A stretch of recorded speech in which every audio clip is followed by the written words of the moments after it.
रामचंद्र कल्याण महोत्सवाख्यं शुभकर्म करिष्ये महागणपति विश्वसेन आराधनं करिष्ये।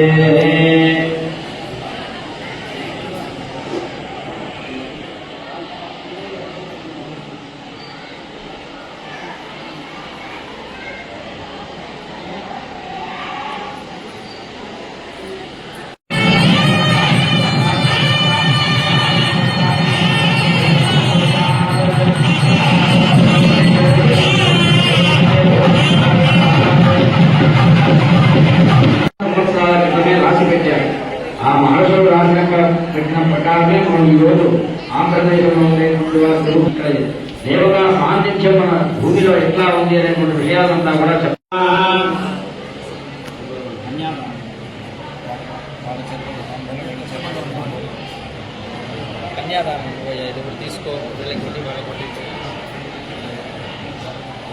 అభిక్షమస్తు ఆయుష్యమస్తు ఆరోగ్యమస్తు స్వస్తి శివస్కర్మాస్తు కర్మ సమృద్ధిరస్తు సంపత్యో సగ్రహే స్వనక్షత్రే సాసోమేన శ్రీయవ క్రియే తాగుంజాంతిరస్తు అమేతస్వః సత్యేవ కామస్య దృశ్యాని దక్షిణానాం ప్రతిగ్రహే మనసశ్చిత్తవాగోనిం వాససంజమధీమహి సోదాం ప్రోపమన్నస్య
ఓం నమో మహానందీశ్వరాయ. మహానంది క్షేత్రంలో ఈరోజు శ్రీరామనవమి సందర్భంగా శ్రీ సీతారామచంద్ర స్వామి వారి కళ్యాణ మహోత్సవం అత్యంత వైభవంగా వందలాదిగా తరలి వచ్చినటువంటి భక్తుల సమక్షంలో లోక కళ్యాణార్థమై నిర్వహించడం జరిగింది. ప్రధానంగా ఈరోజు శ్రీరామనవమి అంటే శ్రీ రామచంద్రమూర్తి యొక్క జన్మదినంతో పాటు కళ్యాణం కూడా చేసుకున్నటువంటి రోజు కాబట్టి లోకమంతా కూడా విశేషంగా రామ కళ్యాణం అనేటువంటిది జరుగుతుంది. ప్రధానంగా మనకి మహానంది క్షేత్రం శైవ క్షేత్రమైనప్పటికీ శివాయ విష్ణు రూపాయ అన్నట్టుగా ఇక్కడ శివ విష్ణువులకి భేదం లేదు అన్నట్టుగా ఇక్కడ శివుడితో పాటుగా మనకి సీతారామచంద్ర స్వామి వారు కూడా కోదండరామ స్వామి అనేటువంటి నామధేయంతో ఈ యొక్క క్షేత్రంలో వెలిసి ఉన్నందున ఈ యొక్క క్షేత్రంలో అనేక మంది వేల దంపతులు వివాహాలు చేసుకుని తరిస్తూ ఉంటారు. కాబట్టి అటువంటి సీతారామచంద్ర స్వామి వారి కళ్యాణం అనేటువంటిది ఈరోజు అత్యంత వైభవంగా విశేషంగా ఆలయ కార్యనిర్వహణాధికారి శ్రీనివాసరెడ్డి గారి ఆధ్వర్యంలో వైభవంగా నిర్వహించడం జరిగింది.